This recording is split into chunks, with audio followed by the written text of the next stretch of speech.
শুভ সকাল আমার প্রিয় বন্ধুরা। কি আর বলবো, কোনো বলার ভাষা নেই।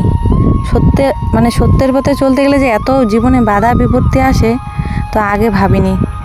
সত্য কথা বলতে গিয়ে আমাদের জীবনে যে এতটা অন্ধকার চলে আসবে কোনোদিনও ভাবিনি। আর হচ্ছে কি, চোখ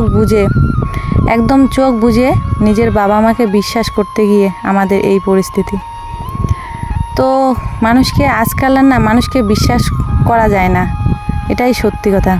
তো বিশ্বাস করে বিয়ের পিঁড়িতে বসেছি, তাই সেই বিশ্বাসের এরকম আমাদের সঙ্গে বিশ্বাসঘাতক করলো, সেটা আমরা মেনে নিতে পারছি না।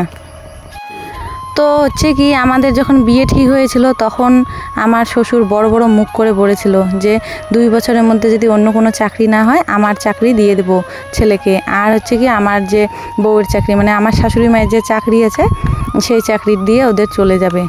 তো এরা এই কথাটা আমাদের এই গ্রাম ওই গ্রাম সব গ্রামই জানে, সবাই জানে যে এই চাকরিটা ওর ছেলেকে দিয়ে দেবে। তো এখন চাকরি না দেওয়ার জন্য যত বাহানা চলছে তা ভাষায় প্রকাশ করা যায় না। এতটা বাহানা চলছে, এত আমাদের সঙ্গে এত বেইমানি করলো, প্রতারণা করলো। তো আর হচ্ছে কি, সত্যি কথা কিন্তু বলা যাবে না। তোমরা যারা আমার ভিডিওটা দেখছো, যারা বাড়ির বউ, নতুন বউ বা কোনো মেয়ে যদি আমার ভিডিওটা দেখে থাকো, তোমাদের বিয়ে হওয়ার পর কিন্তু শ্বশুর বাড়িতে গিয়ে কখনোই সত্যি কথা বলবে না, তাহলে কিন্তু মানহানির কেস খেতে পাবে, ঠিক আছে? তো আমাকে সেটাও বলা হয়েছে যে আমার নামে নাকি মানহানির কেস করে দেবে। তো আমার কাছে তো আরও অনেক ভিডিও আছে বন্ধুরা, অনেক ভিডিও আছে, সেগুলো তো শেয়ার করিনি। সেগুলো শেয়ার করলে তো আমাকে বুঝি গলায় দড়ি দিয়ে মরতে হবে, আমাকে মেরেই ফেলবে। তো যাই হোক, সেই কথাগুলো ছাড়ো। তো যেই কথা বলে আমাদেরকে বিয়ে দিয়েছে, তো যেহেতু দিন সংসার ভালো নয়, সরকারের এখন সরকারের হাতে সব কিছু, চাকরি বাকরি। তো আমার বরের অন্য কোনো চাকরি হয়নি। তো আমরা আর এভাবে কতদিন চলবো? এগুলো কথা বাড়িতে তোলাই যাবে না যে আমাদেরকে চাকরিটা দিয়ে দাও। আর হচ্ছে কি, আমার শ্বশুরমশাই যে আমাদেরকে মাসে মাসে টাকা দেয়, তো কোনো একটা যদি কিছু হয় তাহলে একদম বলে যে আমার পয়সায় খাস, আমার উপরে কোনো খবরদারি চলবে না। এই কথাটা আমাদের অনেক শুনতে হয়। তো বাড়িতে বিচার বসেছে, তো এর পরের ভিডিওতে আমি দেখাবো, সেগুলো তো আর দেখা যাবে না, বিচারের ভিডিও কিছু কথা বলবো। তো বাড়িতে বিচার হয়েছে, আমাদেরকে চাকরি থেকে বঞ্চিত করেছে, যে চাকরি আমাদেরকে দেবে না। ঠিক আছে, চাকরি আমাদের কাছে কোনো আমাদের নেই, কোনো চাকরির উপরে আমাদের কোনো নাকি অধিকার নেই। ঠিক আছে, চাকরির উপর যদি কোনো অধিকার না থাকে, আর হচ্ছে কি, জমির উপর তো অধিকার আছে। বংশগত সূত্র বংশগত অনুযায়ী আমার শ্বশুরের যে বাবা ছিল, বাবার হিসাব থেকে শ্বশুর পেয়েছে, শ্বশুরের হিসাব থেকে আমার বর পেয়েছে। তো হচ্ছে কি, আমার শ্বশুর বাড়িতে জমি হচ্ছে 10 বিঘার মতো, তারও উপরে আছে নাকি সেটা জানি না, 10 বিঘা আমি জানি। তো সেখান থেকে আমাদেরকে 2 বিঘা দেওয়া আছে। আর হচ্ছে কি, আমার বরকে বলেছে যে এইভাবে পয়সা নিতে। তো আমি বলেছিলাম যে এইভাবে কোনো আর পয়সা নেওয়া চলবে না, কারণ কি, আমরা এমন করে কথা শুনতে পারবো না। তো বিয়ে ঠিক করার সময় যারা গেছিলো তারা বিচারের দিন ছিল, তারা অস্বীকার এখন করছে যে চাকরি দেওয়ার নাকি কোনো কথা হয়নি। তো ঠিক আছে, আমাদেরকে চাকরি যদি না দেয় তো করার তো কিছু নেই। আর আমার বরকে ছোট থেকেই বলেছে তোর অন্য কোনো কাজ করা লাগবে না, তোর অন্য কোনো চাকরিতে কোনো কিছু অ্যাপ্লাই করতে লাগবে না। আর হচ্ছে কি, আমার যে চাকরি আছে তোকে এটা দিয়ে দেবো, তুই তো আমার একটাই ছেলে, তুই ছাড়া আমার কে আছে? তো এখন তো দেখতেছি আমরা ছাড়া অনেক লোক আছে ওদের পাশে। তো চাকরি না দেওয়ার জন্য অনেক কানমন্ত্র ঢেলেছে। তো একটা কথা কি জানো তো বন্ধুরা, কানের মধ্যে যদি বিষ ঢেলে দেওয়া যায় তাহলে কিন্তু ডাক্তার দেখিয়ে সেই বিষটা বের করে দেওয়া যায়, কিন্তু মনের মধ্যে যদি বিষ ঢেলে দেওয়া যায় না, তাহলে সেই মন থেকে বিষটা কোনোদিনও উঠতে পারে না, বা কোনোদিনও ওঠাতেই পারবে না ওই মন থেকে বিষের বিষ জাতীয় জিনিসটা। আর হচ্ছে কি, একজন খুব চেয়েছিল যে আমরা একদম আলাদা হয়ে যাই, আমাদের বাড়ির মাঝখানে একদম পার্টিশন হোক, ওরা ওদের মতো থাক, আমরা আমাদের মতো থাক। তো সেই ব্যক্তির মনের আশা পূর্ণ হয়ে গেছে, আমাদের বাড়িতে মাঝখানে পার্টিশন হয়ে গেছে বন্ধুরা, উঠানের মাঝখানে টিনের বেড়া হয়ে গেছে।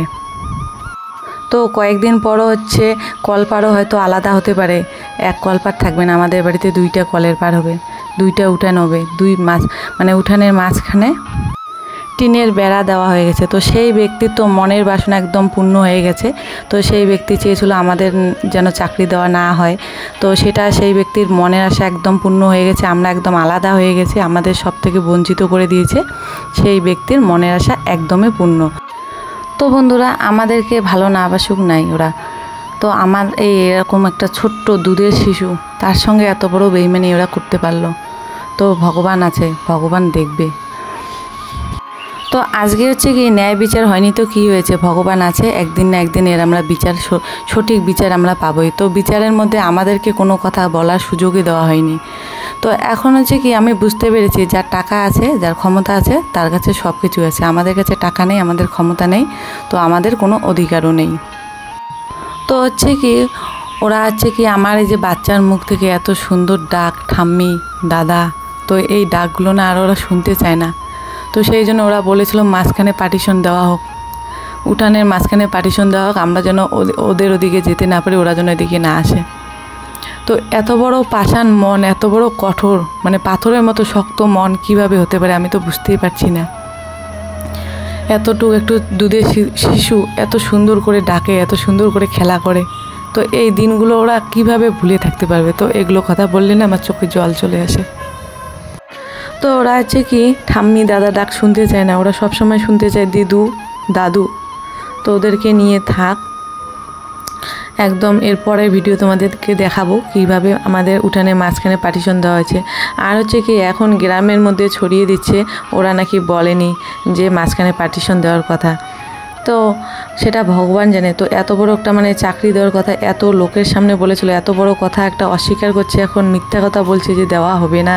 তো ওটা কোনো ব্যাপার না, মানে ও চাকরি দেওয়ার কথা, এত বড় কথা মিথ্যা কথা বলতে পারে, আর সামান্য হচ্ছে টিনের মাঝখানে বেড়া দেওয়ার কথা। তো সব দিকে ছড়িয়ে দিচ্ছে যে মাঝখানে টিনের বেড়া নাকি আমরা দিয়ে দিয়েছি। তো বিচারে যারা যারা ছিল তারা জানে। আমার শ্বশুরে বলেছিল যে মাঝখানে একদম পার্টিশন দেওয়া হোক। তো ঠিক আছে, তো তখন বিচারের লোকগুলো সবাই বলেছিল ঠিক আছে তাহলে দিয়ে দাও। তখন ওরা বলেছিল ওদের কাছে নাকি পয়সা নেই, এখন কয়েকদিন পরে দিবে। তো ঠিক আছে, পয়সা যখন নেই তখন আমার বর কী করেছিল, আমার বরে নিজে দিয়ে দিয়েছিল। তো ওরা যে এই কথাটা বলেছে যে মাঝখানে পার্টিশন দেওয়া হোক, তখন ওদের কোনো দোষ নেই, কারণ ওরা বড়, ওরা বাবা মা, ওদের যতই ওরা ভুল করুক না কেন ওদের কোনো দোষ নেই। আমরা ছোট, আমাদের সব ভুল আমাদের। তো ওরা বলেছিল পার্টিশন দেওয়া হোক, আর আমার বর দিয়েছিল, যাতে মানে পয়সা নেই, লোক আনার, মিস্ত্রি আনার নাকি পয়সা নেই, সেই জন্যে আমার বরে দিয়ে দিয়েছিল। আর বন্ধুরা এই যে খাটটা ওই ঘরে ছিল, এই খাটটাও খুলে আমাদেরকে বাইরে বের করে দিয়েছে, ওদের ঘরে রাখবে না আর ওই খাটটা, এটা আমার বিয়ের খাট। তো বন্ধুরা এই ভিডিওটা হচ্ছে কি আমি যে শেষ ভিডিওটা ছেড়েছি তার পরের দিন। তো এই যে পরের দিন মানে সারাদিনে কাজকর্ম করেছিলাম, তারপরে ভিডিও ছেড়েছিলাম, ওই ভিডিওটা লাস্ট যেটা ভিডিও ছাড়ার পর এই যে কাঁঠাল ছিঁড়তে আসলাম, ছিঁড়ে এসে যে বাড়ি এসেছি সঙ্গে সঙ্গে মানে ভিডিও ছাড়ার সঙ্গে সঙ্গে আমার সঙ্গে তুমুল ঝগড়া শুরু হয়ে গেছে। আমার বাড়ির লোক আমার সঙ্গে তুমুল ঝগড়া শুরু করে দিয়েছে। তো কোনো সত্যি কথা বলা যাবে না, তাহলে কিন্তু মানহানির কেস খাবে। তো বন্ধুরা কাঁঠাল ছিঁড়ে নিয়ে গিয়ে আর কোনো ভিডিও শেয়ার করতে পারিনি, কারণ বাড়িতে তুমুল ঝগড়া লেগে গেছে। তো সেই ঝগড়ার ভিডিও কিন্তু আমার কাছে আছে। তো তোমাদের সঙ্গে দেখা হচ্ছে আরও একটি নতুন ভিডিওর সাথে।